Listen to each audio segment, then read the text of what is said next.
que sucede con las sociedades en la temporada de crisis como la que nos estamos enfrentando debido a pues esta pandemia del coronavirus? Pues normalmente las crisis siempre ponen en cuestión todas aquellas formas que tenemos como certezas, ¿no? Certezas de corte político, económico, incluso vitales. Hay una palabra muy común dentro del léxico filosófico, que es esta idea de la vulnerabilidad ontológica. Nos deja ver que todos aquellos puntos que pensábamos con seguridad, con certeza, con firmeza y que nos pueden evitar algunos riesgos, de repente se simbran. Por lo mismo, pues hay un montón de respuestas que se pueden dar ante ello. Hay quienes, por ejemplo, presentan una mayor cohesión, es decir, buscan a sus amigos, buscan a su familia, se integran en ellos, coparticipan en ello, regresan a su religión, etcétera. Pero también, dado que no hay una respuesta única ante la situación de vulnerabilidad, pues también puede haber gente quienes presenten todo lo contrario, dado que se dieron cuenta que los factores de certeza no eran infalibles, pues más bien se alejan, ¿no? Con frecuencia se presentan experiencias individualistas, nihilistas, no me importa nada, al cabo, pues que se contagien todos, situaciones así. Entonces, pues va desde el atomismo hasta, pues, hasta la cohesión, ¿no? Por lo mismo, pues hay quienes, insisto, se encuentran este momento para habitar con su familia, platicar bien, pedir perdón, o al contrario, ¿no? Dicen, no, pues al cabo ya todo va a valer, pues ya me dedico a cualquier otra cosa, ¿no?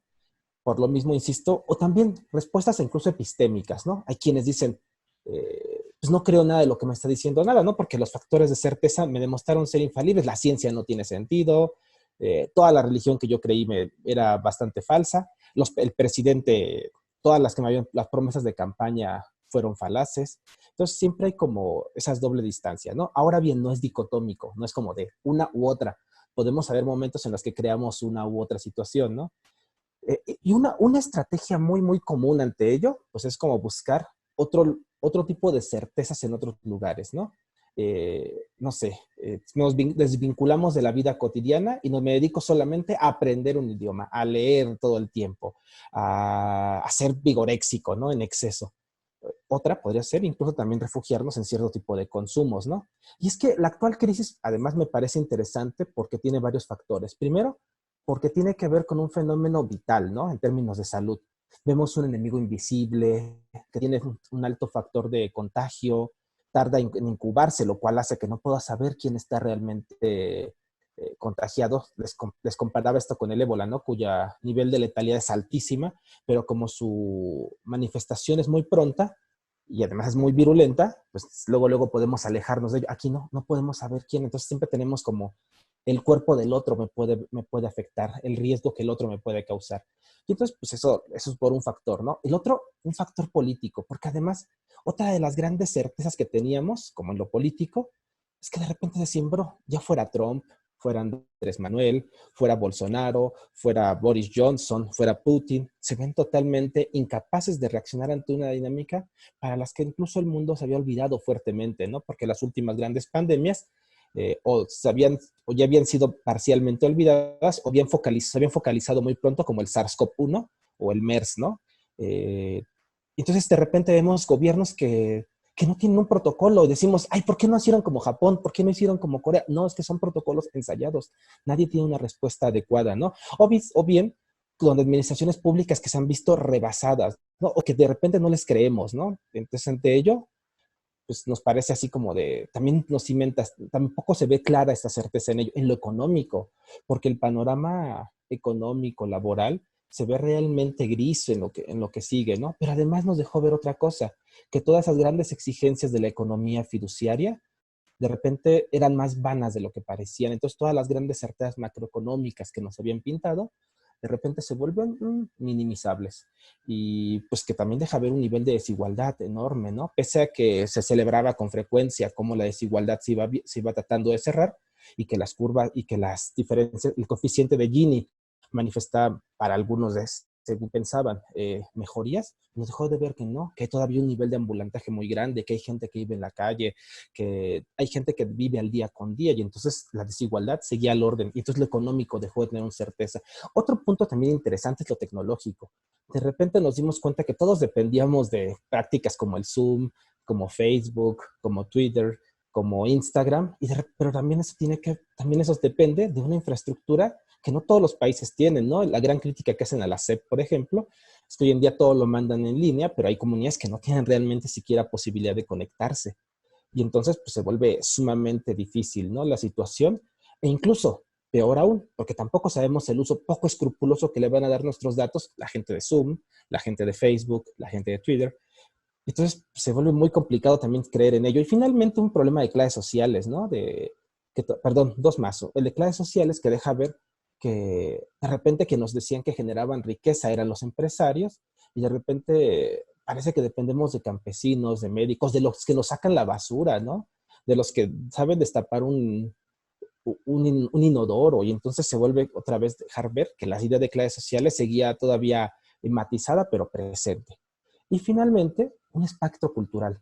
Y dentro del espectro cultural, pues ahí sí está como la idea de que vivimos en un plano ideologizadísimo donde parecía que el individuo podía todo, ¿no? Había cursos de coaching, que parecía que nos hacían creer que el individuo podía solo y no, nos dimos cuenta que estamos interconectados y con una globalidad muy alta. Y en ese punto, que regreso a la pandemia, ¿no? Esto nos deja ver que estos generadores de certeza fueron insuficientes.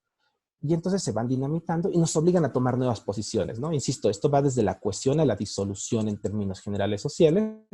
Y te digo, algunos de ellos tienen que ver con, me regreso al núcleo familiar, pero yo ya tengo una serie de problemáticas que vengo arrastrando. O bien, el núcleo familiar tiene problemáticas y entonces eso se vuelven más fuertes, ¿no?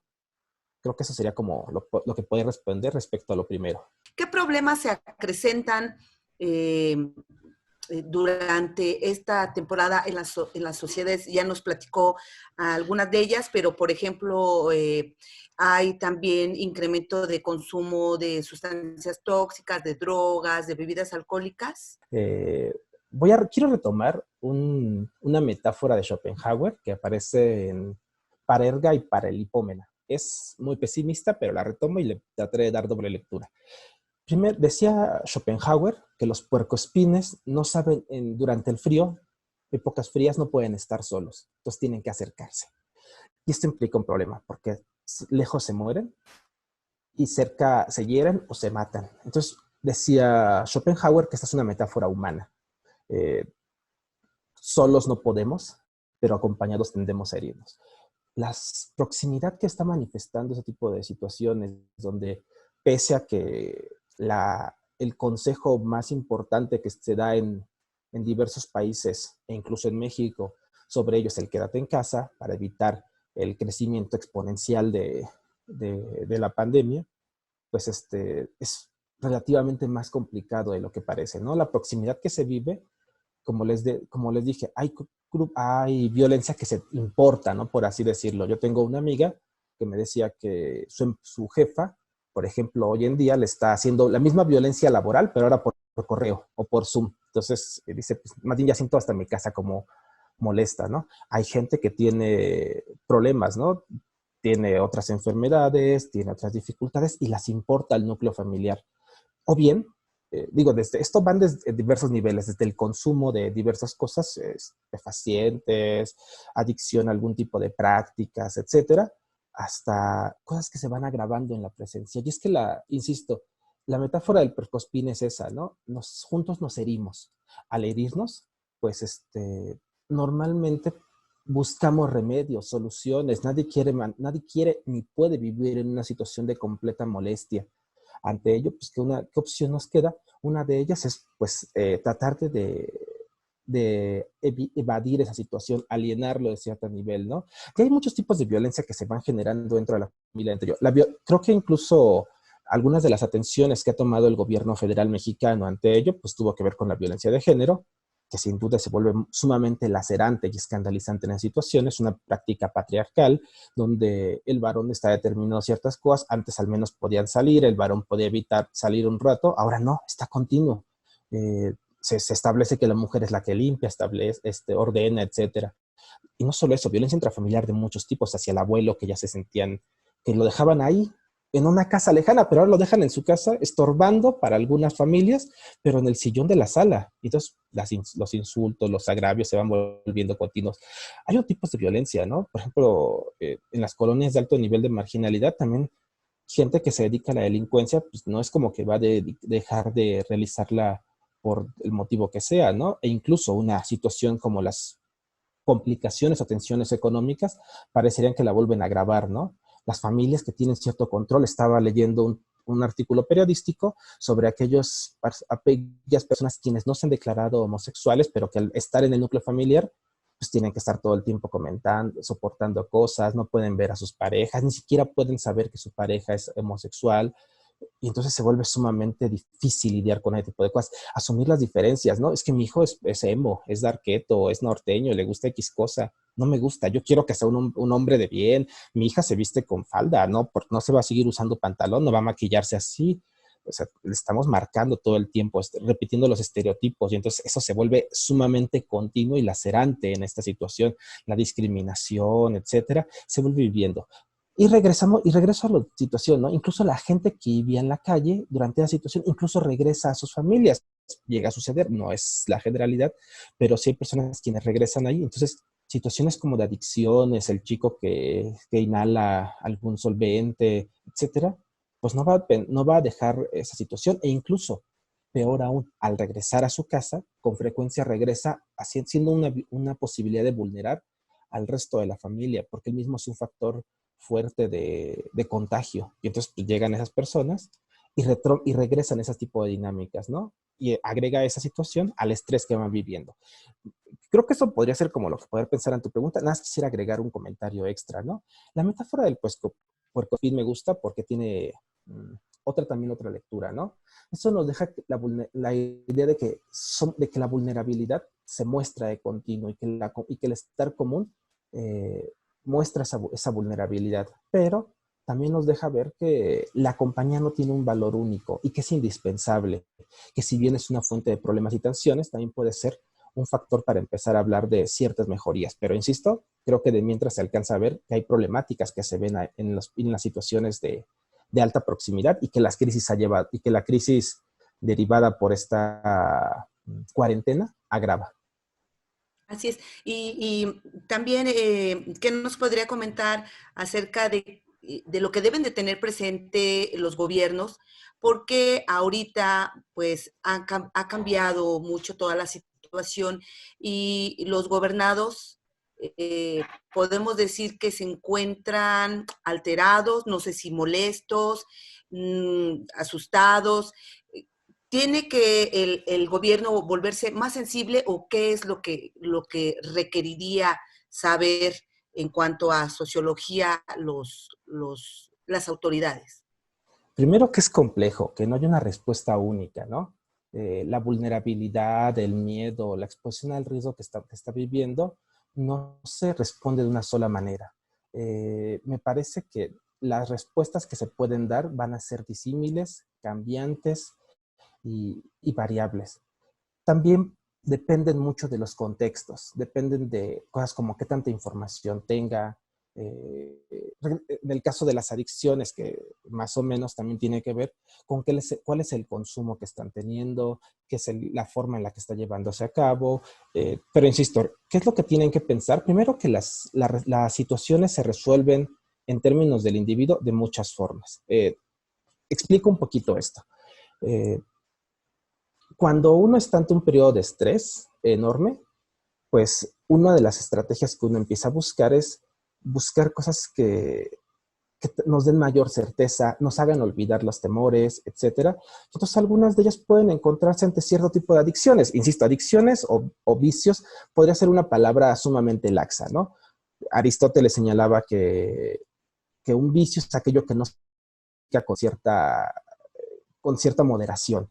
Entonces, la vigorexia, el fanatismo religioso, la adicción al trabajo, podrían estar inscritas en esa lógica. Ahora bien, regresando a la parte de vicios como consumibles en términos de un producto externo, pues muchas veces se recurre a ellos ante la situación de no tengo una certeza con la cual responder. Bueno, Pero eso tiene que ver con ese miedo que va sucediendo, ¿no? ¿Qué tendría que saber un gobierno ante ello? Pues primero, que no omita que las respuestas son variables, que no va a haber respuestas homogéneas. No es como que yo me presento en un día, les doy la información y ya con eso calmo. No, es una estrategia mucho más profunda. Me parece que los esfuerzos que hacen algunos profesionales, incluyendo algunos del sector salud mexicano, me parece bastante interesante, ¿no? Cómo se explica para niños, para personas con discapacidad, para población indígena, que recientemente hubo una demanda de la Suprema Corte para que se tradujeran algunas situaciones y explicaciones para la población de habla indígena. Entonces, primero es entender que la respuesta de la sociedad es variable, que va a responder con esas dos formas. Una, ante un individualismo muy fuerte que puede generar en dificultades enormes, saqueos, temor ante los médicos, desinterés, ignorar las pandemias o decir que, como siempre me ha dicho mentiras el gobierno, ahora seguramente también lo es. O gente que va a actuar con una cohesión, y la cohesión puede ser buena o mala, porque puede ser, por un lado, la práctica de empezar a decir, bueno, me guarezco, respondo en mi casa, pero también puede ser entre nosotros podemos estarnos presionando y violentando con cierto nivel. Insisto, creo que la idea de la transparencia que está llevando a cabo el actual gobierno federal me parece una estrategia óptima, pero incluso un funcionario como López-Gatell, quien creo que con sus asegúnes está presentando los comentarios con un nivel alto de transparencia, causa suspicacia y es natural, ¿no? No puede esperarse que esa estrategia sea la única, tiene que ser compartida por todos los niveles. Es un sistema federalista, además, como el mexicano, donde además existen mínimamente otros 32 grandes actores, a saber, las gobernadoras y los gobernadores del país, pues implica tal vez un nivel de trabajo conjunto, donde de repente se vea como un nivel de cuestión mucho más alto, ¿no? Que de repente el Bronco ponga hartos sanitizadores, Alfaro ponga, pida pruebas rápidas, Claudia diga, Claudia Sheinbaum diga, vamos a poner pedir un cubrebocas en la calle, y de repente Gatell diga, no, pero esos no sirven. O sea, puede ser, no dudo de la eficiencia epidemiológica del doctor López-Gatell, pero sí lo que haría falta sería un nivel de cohesión mucho más alto, porque el miedo suele ser mucho más acrecentable cuando no vemos una única respuesta. Entonces, creo que el nivel de cohesión con el que se debe trabajar no se está logrando en un nivel adecuado. No solamente es culpa, evidentemente, del gobierno federal, creo que son todos los actores quienes están interponiendo algunas de esas cosas. Y entonces regresa a la pregunta que me hacías. ¿Qué tendrían que saber? Primero, que se responde mucho mejor a una idea centralizada. Giuseppe Conte lo ha medianamente intentado en Italia y ha tenido resultados relativamente aceptables. Entonces, también la otra situación que creo que deben de entender es que no hay panaceas sociales.